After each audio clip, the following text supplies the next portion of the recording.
Thank you. Good morning. I'll be brief. I just want to start off with some thank yous to all of the media members who are here today and all of you who have been with us for the past 15 months. It's because of you we were able to tell BG's story, and I think all of us who were a part of this were a part of keeping her name top of mind and a part of bringing her home. So we thank you for being here today, and we thank you for everything that you've done for her and for us since last February. I also want to thank our staff. There's a lot of our Mercury and Sun staff at the back. Many of you played integral roles in everything we did, from BG's rally to BG's shoe drive to all the efforts that we put in since last February, and we appreciate all of you very much. There are a couple special guests that I want to welcome as well. On behalf of the entire organization, Arizona Governor Katie Hobbs is here. Thank you very much for being here, Governor. Seth Scott, the Chief of Staff to Congressman Greg Stanton. The Congressman couldn't be here today, but he's been not only a Mercury fan for a decade, but he's been an incredible supporter of BG throughout the last 15 months, so thank you for being here as well. I want to welcome Netta Shargi from the Bring Our Families Home campaign. Netta and her group are the families of Americans who are detained overseas, and they're doing the work to help bring folks home on behalf of themselves and their own families and on behalf of folks like BG. So Netta, we're very thrilled to have you here today. I want to welcome Mickey Bergman from the Richardson Center. Governor Richardson and his group were a gigantic part of the effort to bring BG home, and we're thrilled to have Mickey here today as well. I want to welcome Antoinette Cawley. Antoinette is a mural artist. You all are going to see a mural that we unveil after this, which is not only dedicated to celebrating BG, but to introducing you to some faces you may not know of Americans who are held hostage overseas, whose stories we're going to spend this year telling. So thank you for being here, Antoinette. And lastly, I don't think she's seated, but we want to welcome Sherelle Griner. Sherelle has been a member of our family. Sherelle's been a member of our family for a long time.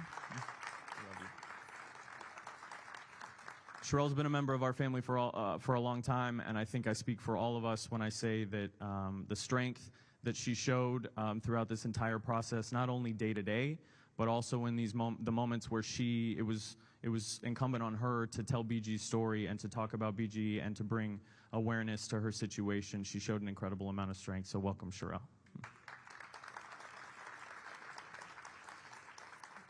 And last but certainly not least, I want to welcome our Mercury players and staff who are here today.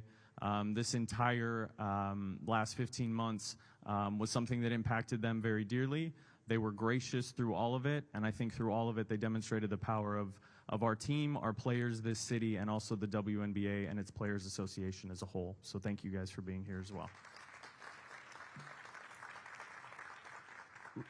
Lastly, one last thank you to all of our media for telling this story today, before, and tomorrow. Thank you very much.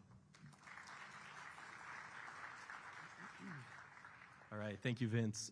Before we get started, a little bit of information. Today's media availability is going to last approximately 30 minutes. We're going to try to accommodate as many media outlets as possible. A reminder that the focus of today's availability is on Brittney's return to the court, as there are many details about her time in Russia and travel logistics, et cetera, that cannot be answered due to security concerns. Palmer and Olivia, if you guys can raise your hands. We'll have 2 microphones in the audience. If you'd like to ask a question, please raise your hand. Once you've finished asking your question, please return the microphone to Olivia and Palmer. And we also ask that you identify yourself with name and affiliation before you ask your question. So thanks, everyone, again. We really appreciate you guys being here today. And with that, we'd like to welcome Brittney Griner to the stage. Brittney.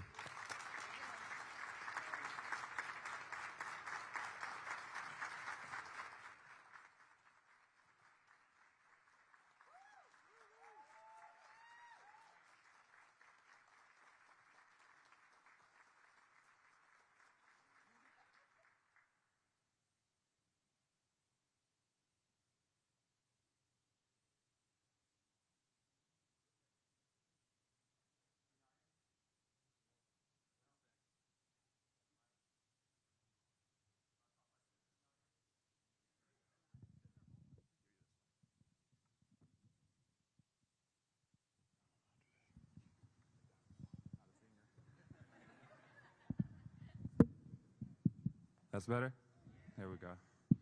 Ooh, a little different than basketball press conference. A lot of media in here today. I guess I'm going to start with y'all today, right now. First off, thank y'all for covering me and all the exposure that you gave me, my family, to get me home. I really appreciate it. That coverage was much needed. I would like to encourage all of you to be at our first game as well, and the whole entire season, covering not only the Phoenix Mercury with the best fans in the league, but the whole entire league as well. You know, from start to finish, I expect to see this same coverage because we have a great product, and you'll see it this summer. Start off with the Mercury. Thank you so much, everybody with the Phoenix Mercury organization, all the hard work, long hours, everything that y'all did for me, my wife, my family, getting me back home, being there, supporting me, letting me know that I wasn't alone. It means everything to me, to everybody, Vince, Bryce, Jim, Coach, everybody, the players. It goes all the way down to the people that keep this building running. You know, it's a family with the Mercury. I would also like to bring our families home. Thank you so much for being here and representing everybody here. It means the world to have you here right now, and everything that you did also, and that you're doing. You're so strong. I just want to say thank you so much. Of course, President Biden, Vice President Harris, Governor Richardson. The list goes on to everybody that was a part of this. The WNBA, WNBPA, Wasserman, my agent who's here as well. A lot of long hours. You, of course, my wife. Come on now. Like, I couldn't have did it without her. A round of applause for my wife, honestly. She had the hardest job, honestly. Thank you so much, babe, for being there for me. Like, oh yeah. You the one.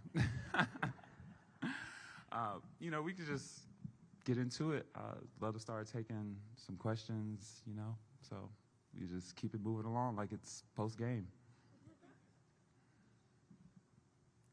Hello. Hi. Welcome home. Oh, so good to see you. You too. What resilience has been required for you to be sitting up here today? How have you found the resilience personally to be here with us? I'm no stranger to hard times, so. See, you cried and you made me cry. Just digging deep, honestly. You're going to be faced with adversities throughout your life.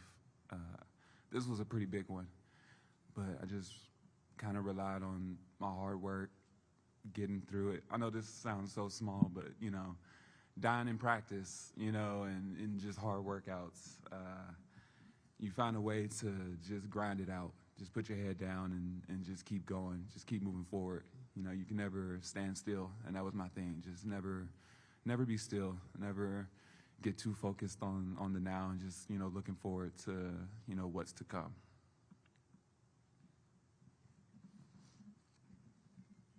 Hey, Britt, VG Matt Gutman with ABC News. I think I echo everyone and my colleagues here. We are so happy to see you here.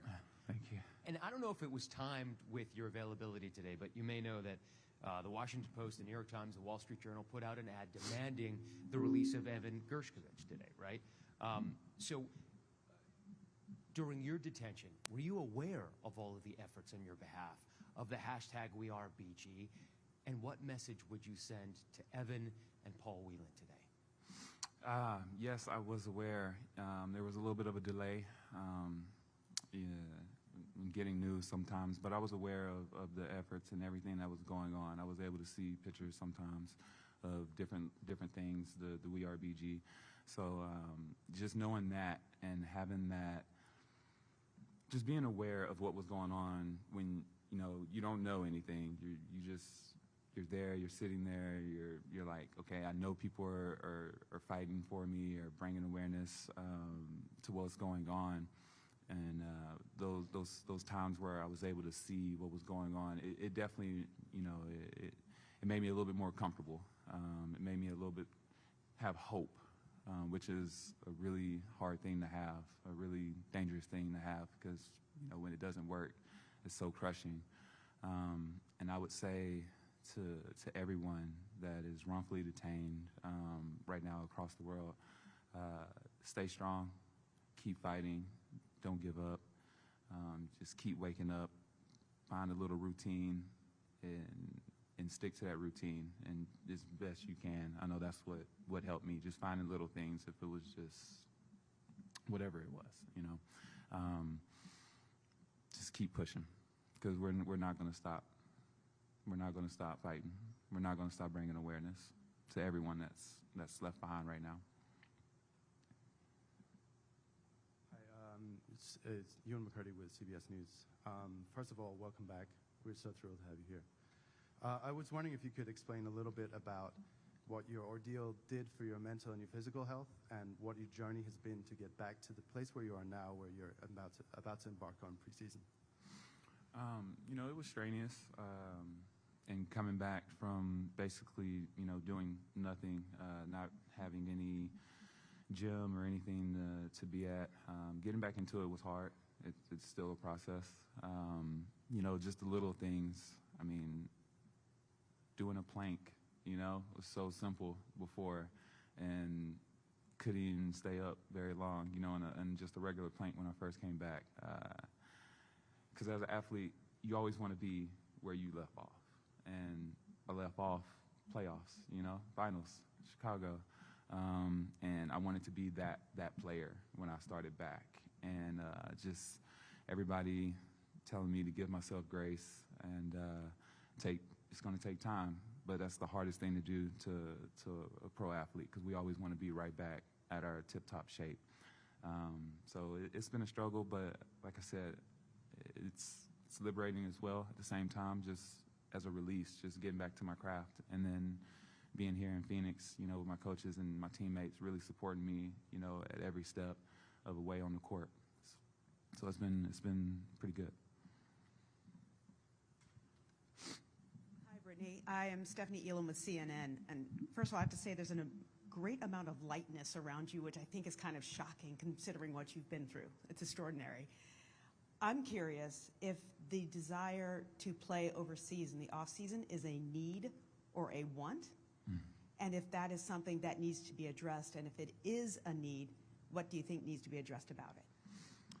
Well, I can say for me, I'm never going overseas to play again unless I'm representing my country at the Olympics. You know, if I make that team, that would be the only time I would leave the U.S. soil, and that's just to represent the USA.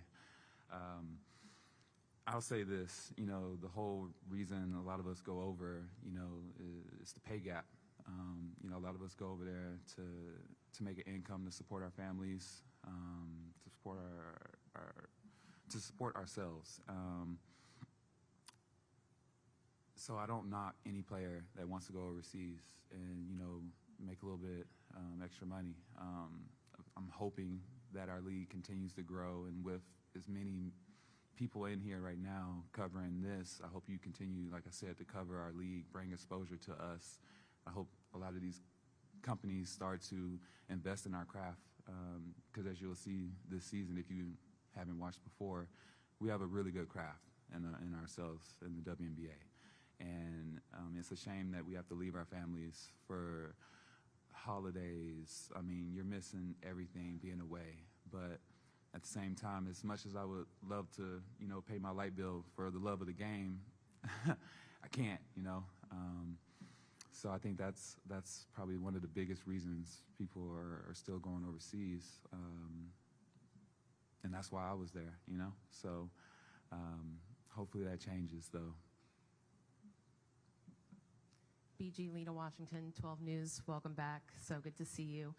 We've seen you out around town at the MLK Day March, the WM Phoenix Open, recently a Suns game. What did that feel like for you, and how did just walking around town change from maybe 2 years ago? Walking around town is a little bit different, a little bit different now, but it felt good just being back, just being on U.S. soil, especially being back here in the Valley. Made this my home, and it was really warming. I had nothing but love, being out and about, and just trying to get back to just being normal, just being able to walk out the door and go see and do things. So it's been amazing. All the things that I really couldn't do either because I was overseas playing. So I got to do a couple of those things here recently, which was really nice, actually.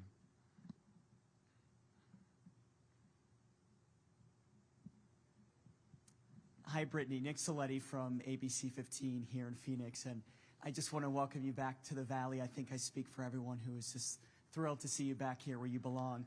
You mentioned something I found very interesting just a few moments ago. You had said that hope is a dangerous thing to have. I was wondering if you could dive deeper into that for us and also explain throughout this whole process if you ever had a moment where you lost hope, and how did you get that hope back? I'll say this. When I did lose my hope, looking at photos of my family, that brought my hope back. Just being able to see their faces, that did it for me, In a moment where you kind of want to give up, you look at the photos and it kind of brings you back. You know what you're waiting on. You're waiting to be back with your family, with your loved ones, and in a safe place. So I'll go that far and say that. But the rest, you have to wait a little bit later, catch the rest of that.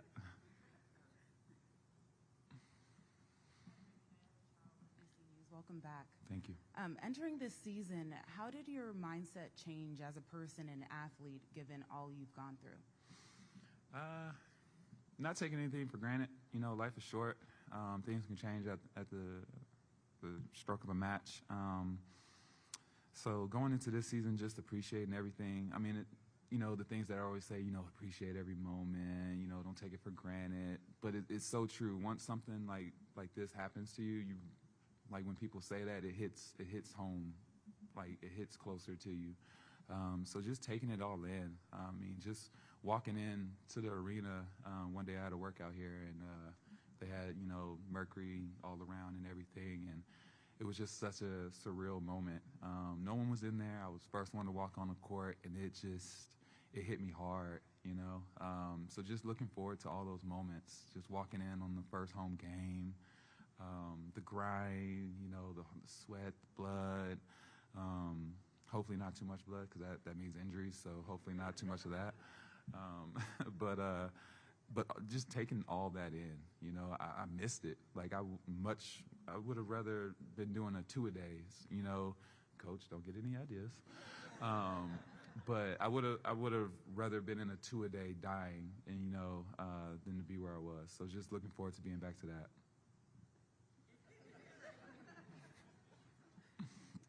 Yeah, Brittney, M.A. Vopel from ESPN.com. You've said really throughout your career that basketball was a sanctuary for you. Has it felt like that coming back? You talked about you want to be back where you were. Has it felt like a sanctuary, and where do you think you are as a player at this point, and where can you reach during this season? Well, I mean, I always believe in my ability. If we had a game tomorrow, I mean, we're gonna go get that dub. But being realistic. Am I exactly where I want to be? No, but I'm on the right track to getting there. That's for sure. I will say that. It's still a sanctuary. I mean, in the beginning, no. The first, I want to say day, but what was it, day? Like 2 weeks? First month. It was hard. It's funny because she was literally filming me in the beginning, and yeah, those videos are really, really different to how they are now, where I'm at now. I feel like I've hit the corner and just loving it now. But at first there was a point where it was like, wow, like, dang, do I really want to do this fast right now? But no, it was so worth it, so worth it. Hi, Brittney. Over here. Jen Ortiz, Arizona Republic. When you came back, Vanessa was your new head coach.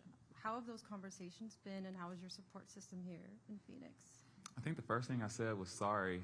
You know, she was with Vegas that my last year playing, and we kind of sent them home. So, you know, I kind of made a joke about that. I'm a jokester. I use humor a lot throughout this whole experience, just laughing at things. But no, it's been great getting to know her as a person. I'm really looking forward to the season, honestly. It's going to be really good things here, and I'm looking forward to being coached by her. Hey, Brittney, Robbie Baker with Fox 10. Good to see you and welcome home. You mentioned being back in the arena. We've seen you at the practice facility a few times with a big smile on your face. What were the emotions like the first time you got your hands on a basketball again and getting back on the court? So the first time I had a basketball in my hand actually was in San Antonio. It was good. It was good. You know, got some shots up. I mean, I was in some chucks. So I was in some low-top chucks, you know, just I was outside. And, you know, like real, I thought I was like 16 again. I mean, my ankles did not like it. But it was good. I threw it down just to see. You know, I was like, let me just see if I can still throw this thing down. And I did. You have to ask. That's a good question for my wife. Ask her how it felt getting dunked on. Oops. Did I say that? Did I say that out loud? Hi, Brittney. This is Alexis with AZ Family. Welcome home. So at this point, you've become the face of Americans detained overseas. What's that feel like? How are you feeling? And how do you continue to raise awareness throughout the season and really, you know, throughout your career? Well, I'm really fortunate to have this platform that I have, and every chance that I get, if it's wearing a shirt, saying their names, any interview that I have, and you'll see a theme throughout the season with that. That's just bringing awareness to everybody that doesn't have the platform and the followers and, you know, the exposure to everyone like this right now. That is a way that you know, I'm trying to help out in any way that I can. You know, we're partnering with Bring Our Families Home and Phoenix Mercury, and we're going to be doing a lot of good things throughout this season. I know we're doing we're writing letters to the families. Fans can come and write, which I will suggest everyone doing, please, because you don't understand how good it felt to get a letter from your family, from just random people that I've never even met. It just lets you know that you're not forgotten, and it's so easy to feel forgotten, to feel like no one's thinking of you. And then when you get a letter from people that you know and people that you don't even know, it just does something to you. It just gives you like a spark of life, to keep holding on, keep fighting, not to give in. So these are things that, you know, we're gonna do throughout this season.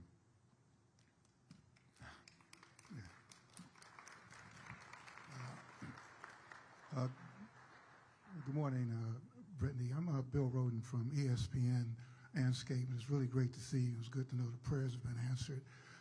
The question, you've always represented so much throughout your entire career about access and, you know, being able to do stuff. And I hate to put one more thing on your plate, but there are a number of states who are aggressively moving to prevent transgender athletes playing. And I was wondering, again, I hate to put one more thing on your plate, but in terms of on your radar, where is that? You're going to have a tremendous platform, but where is that going to be on your radar in terms of advocating for, you know, athletes, all athletes, transgender athletes, to be able to play? Oh, I mean, that ranks high on the list of things that I'll be fighting for and speaking up against. You know, everyone deserves the right to play. Everyone deserves the right to come here, sit in these seats, and feel safe, and not feel like there's a threat or they can't be who they are, or like it's just all eyes on them. So I think it's a crime, honestly, to separate someone for any reason. So I definitely will be speaking up against that legislation and those laws that are trying to be passed, for sure. Hey, Brittney, Chris Rim, New York Times. Two questions for you. Have you spoken with Evan, the reporter from the Wall Street Journal, or his family at all? And secondly, when you returned, did you feel any worry or guilt or any type of burden because you came home earlier than some others who were detained longer than you? Mm-hmm. You know, if I could have went and got them out or any of that, I mean, of course I would have. I think everybody, President Biden, if he could just go over there right now and just grab everybody that's been left behind, I think he definitely would. I mean, of course.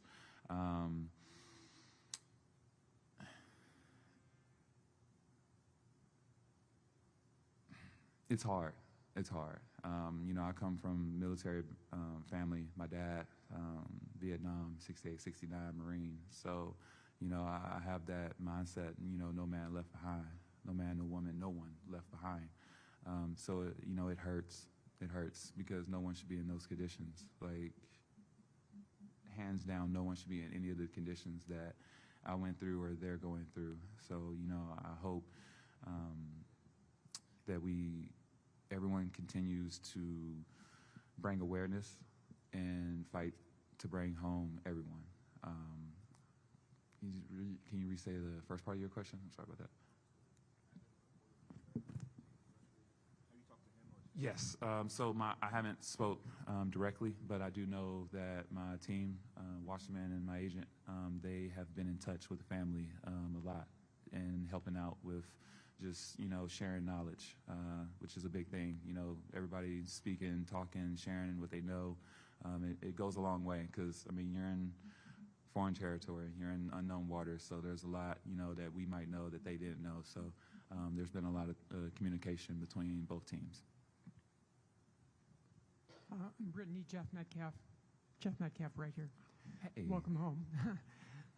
A couple things. One, Diana's still playing. What's it like being back and having another season or two with Diana ahead? And then also going back to the bubble. When you left, you got a lot of mental health. You've spoken about your mental health help that you got after that. How important was that in dealing with what you had to deal with in Russia? I mean, that helped a lot. You know, I've always promoted, you know, talking to a counselor, seeking therapy, any tool that'll help you, you know, get to a good centered place. And I'm still doing that as of right now. You know, that'll never change. I think it's good to have someone to talk to, you know. So much goes on in this world. We see so much. We're exposed to so much on social media that, you know, it's just a lot. It's nice to have someone to talk to. Playing with Dee, I mean, who wouldn't want to play with a walking fossil? No, I'm playing. Oh, she's going to kill me. She's going to kill me. No, I'm just so glad. I was really worried, honestly. Like, legit, I was worried. I thought she was going to, like, retire on me or something while I was gone, or I would miss it, and that honestly was killing me, knowing that, you know, was a possibility. So I'm really thankful that, you know, she's still here. She hates it, but, you know, she's a mentor. I look up to her. You know, how could you not when you have the GOAT, you know, right next to you? So I'm really thankful to have her another year here in Phoenix. Like I'm looking forward to getting out there on the court. Hey, BG. Sabrina Merchant, The Athletic. You kind of alluded to this already, but after the year that you had, how are you so certain that you wanted to play in the WNBA this year, and how were you certain that you'd be able to play so quickly after you came back? Oh, man. I mean, I've said it before. You know, I believe in me. I believe in what I can do. I know that I can, if I put my mind to it, you know, I can achieve any goal. And, you know, not trying to sound big-headed, but I just really, you know, I bet on me. And I have all the resources here to help me get to that point where I can play. And it was no question to be back in the WNBA, back in Phoenix and playing.